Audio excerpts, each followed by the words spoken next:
Cuando yo me incorporé en la guerrilla Orpa, ese fue del 82, el 10 de mayo del 82.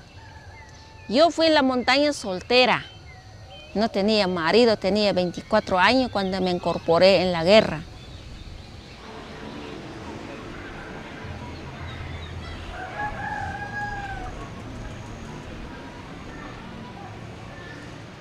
Por eso mismo yo tomé esa decisión para ir a luchar en la montaña, para que haya una cambio en Guatemala, para que haya una organización, para que haya igualdad y que no haya explotación. Cuando entregamos las armas, muchos de nosotros lloraron, pues. Cuando nos bajamos la montaña es nuestra casa, es donde nosotros nos dio la vida. Ahora, al regresar, desmovilizar, entonces nos costó, entonces ahí donde vino más preocupación de cada uno de nosotros. ¿Qué trabajo vamos a conseguir si no tenemos ningún estudio? Los que tenían dónde ir a vivir, ellos se fueran otra vez en su tierra. Y los que no teníamos, como nosotros que venimos aquí en Santa Anita, dijeron que si el gobierno nos puedan regalar la tierra. Pero dijeron que no, la tierra no es regalada. Éramos 35 familias que llegamos aquí en Santa Anita. No había luz eléctrica, no había agua potable. Se creó la organización, lo que es restaurante, lo que es ecoturismo. Y que nosotros estamos dedicados de agricultores, sembrando café. El gobierno no nos dio nada, no nos dio apoyo, no nos dio absolutamente nada. Aún ahorita pues que nosotros estamos preocupados para pagar la deuda de la finca.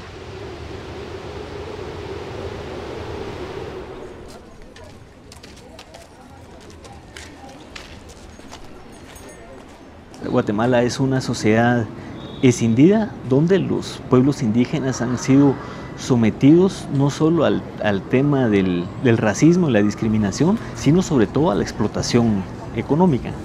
El segundo elemento profundo en la guerra fue el tema de la tierra. Los factores desencadenantes, me parece a mí, están más relacionados con el cierre de los espacios políticos para dirimir el conflicto y sobre todo la respuesta del Estado desproporcionada y represiva ante cualquier planteamiento de cambio social.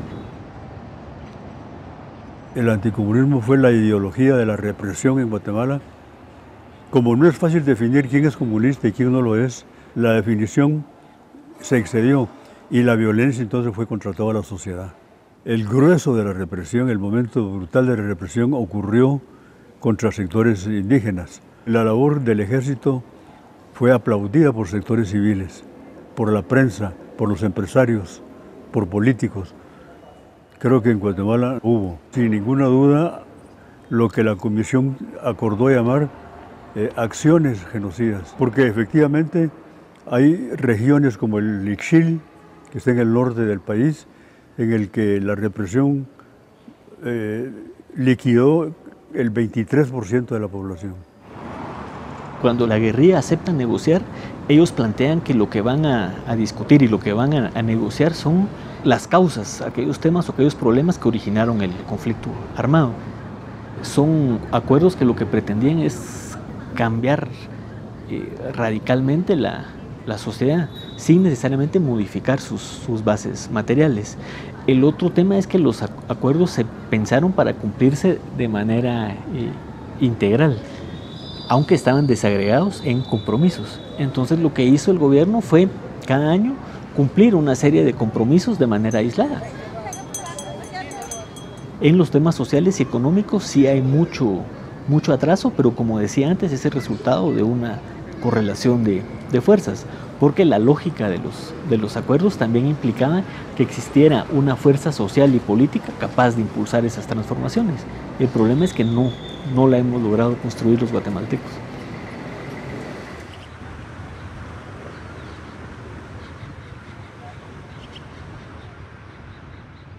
El sentido que tenía para mí seguir viviendo era denunciar y era hablar de lo que había pasado. En el primer cuarto donde estuve había una silla donde por primera vez supe que me iban a torturar. Y llego aquí y por supuesto me desnudan. Entonces llegaba uno e inmediatamente ponían la radio para que no se oyeran los gritos. Cuando las personas te escuchan, te regresa algo. Te regresa básicamente la convicción de que lo que te pasó no es responsabilidad tuya y que eso puede cambiar. Empiezo mi militancia política a los 13 años, muy joven. Resultado de eso, pues caigo presa, estuve desaparecida un tiempo y salgo del país para quedar con vida, ¿no? Yo lo había hablado afuera de mi país, pero en Guatemala por primera vez di un testimonio que se escribió y que quedó escrito en la memoria histórica de este país para que mucha gente lo conociera. Cuando yo di mi testimonio y cuando vi y trabajé con los testimonios de otras mujeres, fue desbordante el dolor, ¿verdad? Y cuando fue desbordante el dolor, yo comprendí que no podía seguir nombrando solo el dolor, sino que comprendí que tenía que hablar de las resistencias y de todo lo que había hecho para sobrevivir. El proyecto de recuperación de la memoria histórica, más conocido como el proyecto REMI, inicia en 1994. Se inicia preparando animadores de la reconciliación, que eran personas de cada una de las diócesis encargadas de tomar los testimonios de todas aquellas personas que fueron afectadas por el conflicto armado. Se produjo el informe que se conoce como Guatemala Nunca Más. Estos informes nos permitieron tener un diagnóstico nacional de lo que había pasado en Guatemala. Y todo eso ha sido como una investigación que busca precisamente dignificar la memoria de las víctimas, que busca precisamente que en Guatemala se pueda reconstruir el tejido social roto por la violencia y que permita que las generaciones actuales y futuras puedan conocer qué es lo que pasó en Guatemala durante la guerra para que esta guerra no pueda repetirse nunca más. Hay sectores muy conservadores en Guatemala que se oponían a este proceso. Pues hubo reacciones como fue la propia muerte generada en contra de Monseñor Juan José Gerardi Conedera, que se da 2 días después de presentar el informe Guatemala Nunca Más. Se quería demostrar quién era quien todavía mandaba en Guatemala, en este caso eran los militares. Se quería dejar claro que en Guatemala pues, se firmaba la paz, pero no se firmaba pues, la posibilidad de poder deducir responsabilidades.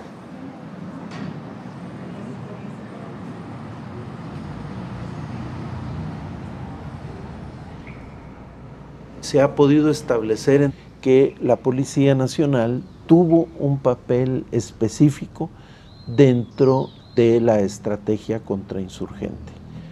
Y ese papel estuvo marcado muy directamente por la asesoría, el acompañamiento, el equipamiento, la capacitación desarrollada por los Estados Unidos.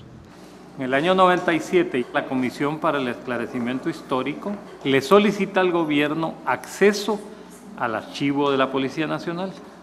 Y la respuesta oficial, la respuesta del gobierno es decir, no existe el archivo, no hay archivo. 8 años más tarde, viene una delegación de la Procuraduría de los Derechos Humanos a hacer una inspección de las instalaciones.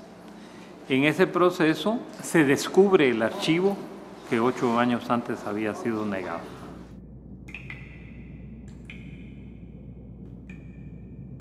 Al vernos ante el desafío de un archivo de esta magnitud, con 80 millones de documentos, que cubren una historia de 115 años de vida de la institución, pues realmente la decisión de por dónde empezar resultaba clave.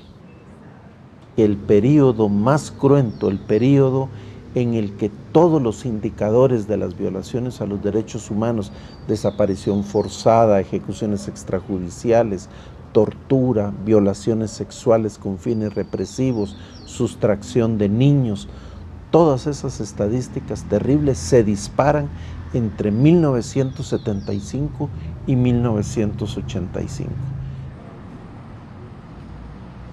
Llevamos digitalizados hasta el momento cerca de 14,5 millones de documentos y aún no terminamos con ese periodo.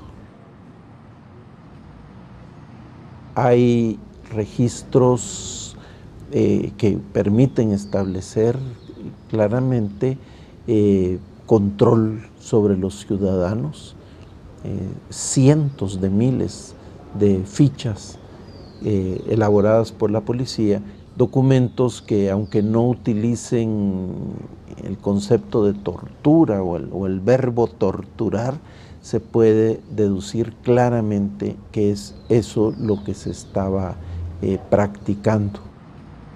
Este proceso de recuperación del archivo histórico de la Policía Nacional, que es un proceso que tiene un costo significativo, pues lamentablemente no ha contado con apoyo y recursos provenientes del Estado.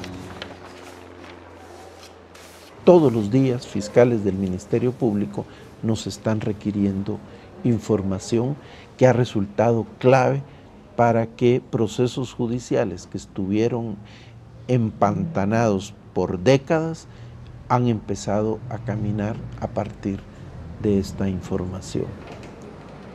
Nos sigue sorprendiendo todos los días cómo esto puede ser tan reconfortante para una familia, encontrar algo, por mínimo que sea, un dato, un documento, una fotografía de un ser querido que incluso no solo les han negado el crimen, no solamente les han negado el delito cometido en contra de su familiar, les han negado la existencia misma del familiar, porque han desaparecido todos sus registros en todas partes.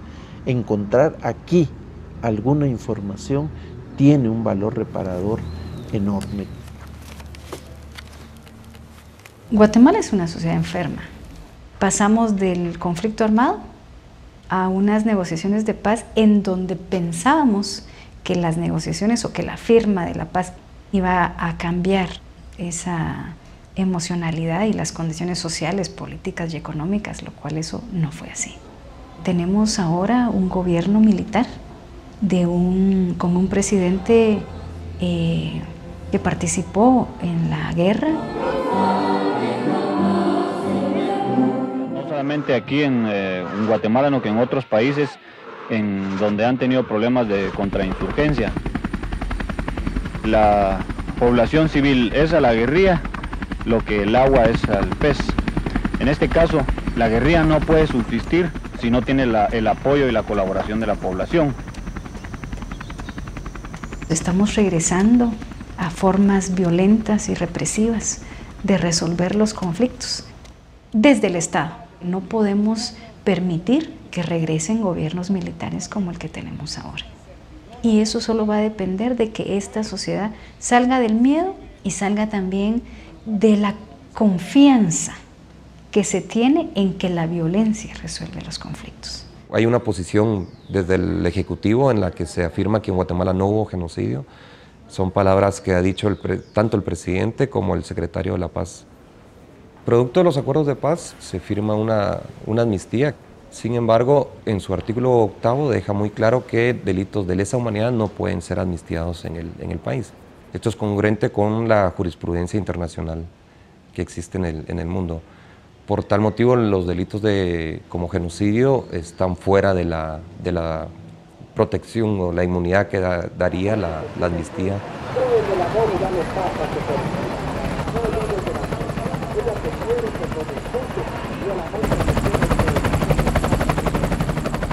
El general José Efraín Ríos Montt entra a través de un golpe de Estado el 23 de marzo de 1982.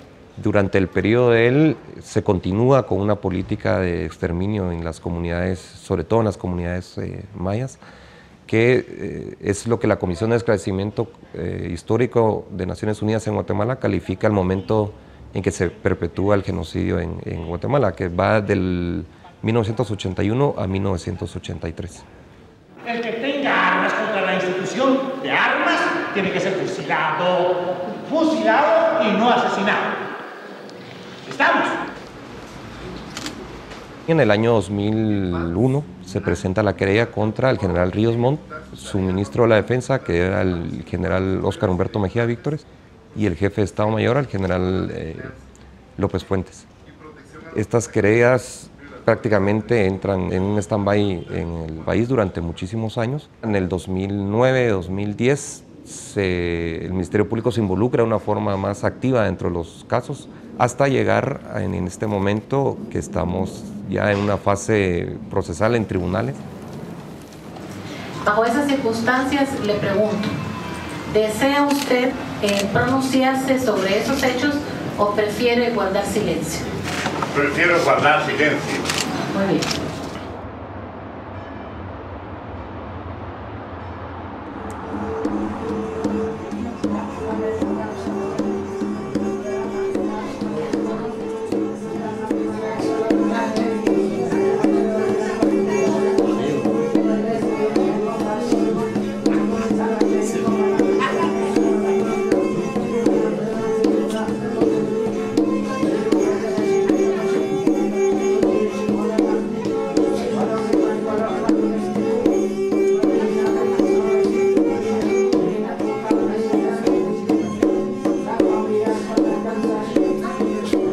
La autodefensa y la judicial, esquimos lo que para Tinamit y Xoholquitzucu. Chupala día domingo, 18 de julio de 1982.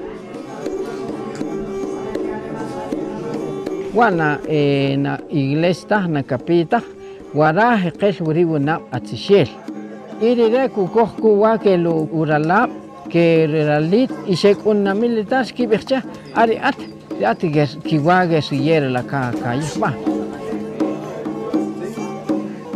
Es que apes que chi con la ca común con la familia y que un bomba chiquishol y que han metrallas un fusil y después cuando ya es que son la que parque kukam entonces es que han rociado la rochola una es que coja chique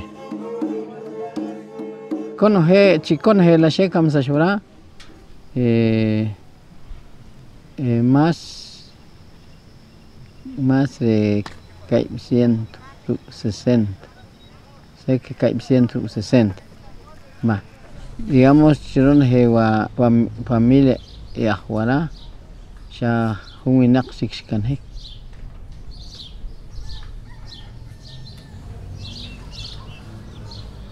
En Plan de Sánchez, uno de los objetivos que se perseguía en ese momento era destruir toda esa parte organizativa de la comunidad a través de la eliminación de los líderes. Pero esto no se logró en su totalidad porque los líderes fueron avisados antes y lograron huir. Entonces, quien termina recibiendo las represalias son todas las familias en el marco de las operaciones de tierra arrasada. Es que la gobierno regular Smith para que han una reconciliación pero como nació antes recibir la testimonio, yo veo que la gente que ama, gente que lo ama, para el país, gente que culma. La Comisión Interamericana, la Kachak, y chiri, a no condenar como sentencias por el Estado. Porque como Erike Yahmak, Erike que no me la casculil. Y tranquilo chico to basco aquí porque toda que quinta calle que no. El hecho de quemar los cuerpos después de las masacres y no solo de quemarlos sino de impedir que las personas puedan hacer un entierro acorde a sus costumbres, va haciendo que exista una situación de duelo alterado desde el punto de vista comunitario y también desde el punto de vista de la cosmovisión indígena maya. Vemos que hay un impacto individual fuerte, más en el sentido de un trastorno de estrés postraumático, porque son personas que sobreviven a los hechos. Se trabaja en terapia individual, pero son casos muy particulares. Siempre se quiere llevar a la persona al espacio grupal. Y estos espacios grupales lo que van permitiendo es ese paso de ser víctima a ser sobreviviente. Entonces, iluwach a que camolqui, buenari uy omta o examen de ADN, pues hasta ena cuya o porque chala que bil qatchach la comande que comunima la pos shkotik. Y la mayoría de qatcha y shoqi koma achha bajwarachha porque dice a la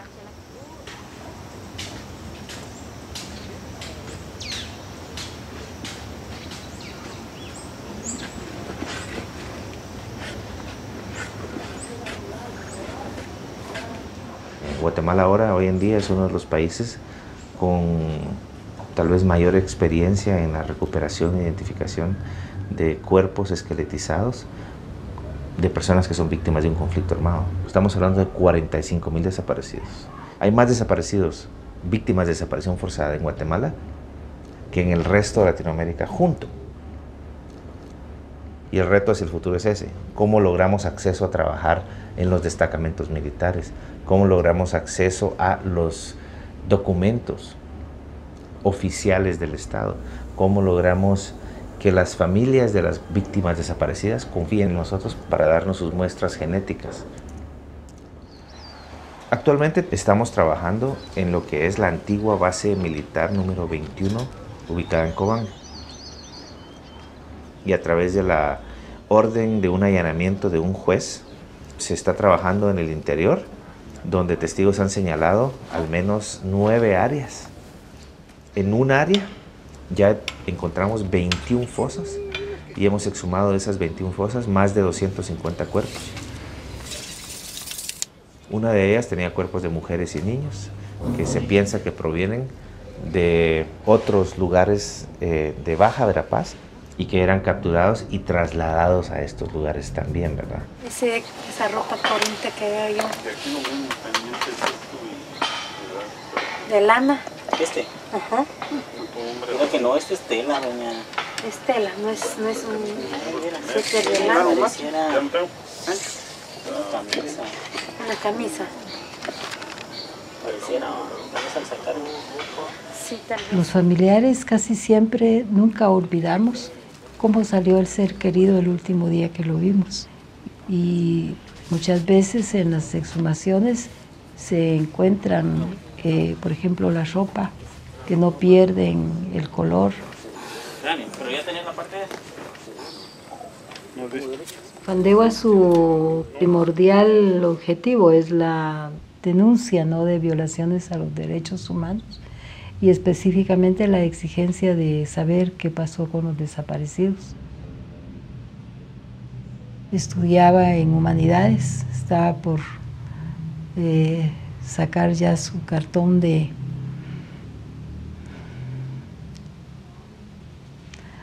literatura. Era también miembro del sindicato. Mi hermano continúa siendo el ser más anhelado en la casa, específicamente por mi madre, que tiene 95 años. Ella continúa esperándolo. Ella a veces en la noche no quiere que se apague la luz para que él no pierda la casa. Cuando así se cocina algo que a él le gustaba, como eran los frijoles blancos, siempre guarda un poquito para esperarlo a él. Son cosas que duelen y que no se olvidan. Somos mujeres débiles, dicen, ¿verdad? Tenemos miedo. Claro que sí tenemos miedo, somos seres humanos. Sin embargo, considero que por el amor a nuestros seres queridos somos capaces de hacer cualquier cosa. Aquí la oficina ha sido allanada 2 veces. Yo fui llevada también por 2 horas. Fui secuestrada con el piloto del vehículo. En ningún momento ha existido voluntad política de ningún gobierno, ni militar, tampoco civil, como para poderse interesar en darle cumplimiento a las recomendaciones de la Comisión de Esclarecimiento Histórico. Específicamente dice que se formaría una comisión que buscaría de inmediato y de urgencia a las personas desaparecidas y se entregaran a los familiares. Sin embargo, eso no se dio. Nosotros todo el trabajo que hacemos es por donaciones de países amigos. Yo creo que el reto más grande es ver cómo logramos que el Estado de Guatemala asuma su responsabilidad y que comience a financiar el trabajo. La impunidad de los crímenes del conflicto se generalizaron y crea hoy en día uno de los países con el mayor índice de impunidad del mundo. Y hasta que nosotros como guatemaltecos aceptemos lo que pasó en este país y lo que hicimos, no vamos a poder seguir adelante de una manera correcta.